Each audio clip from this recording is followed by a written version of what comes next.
Welcome back, kindergarten friends. We are on chapter 9 of Mrs. Noodle-Kugel and those crazy mice, cookie-making mice and talking cats and all of that. So here we go, chapter 9. Now we will put the cookies in the oven, Mrs. Noodle-Kugel said. Before we light the oven, we will count the mice to make sure no mouse has fallen asleep on the cookie sheet. That would be bad.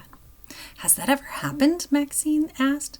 No, because we count, Mrs. Noodle-Kugel said. The mice are all present and correct, Mr. Fuzzface said.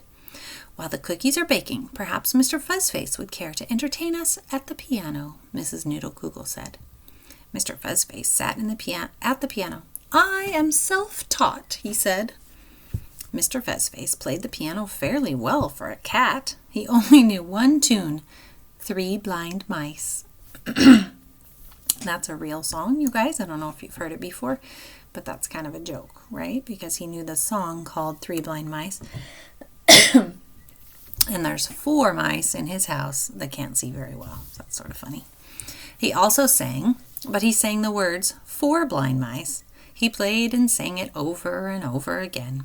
The mice applauded continually and jumped up and down. Mrs. Noodle-Kugel tapped her foot and rocked in a rocking chair. So here's Mr.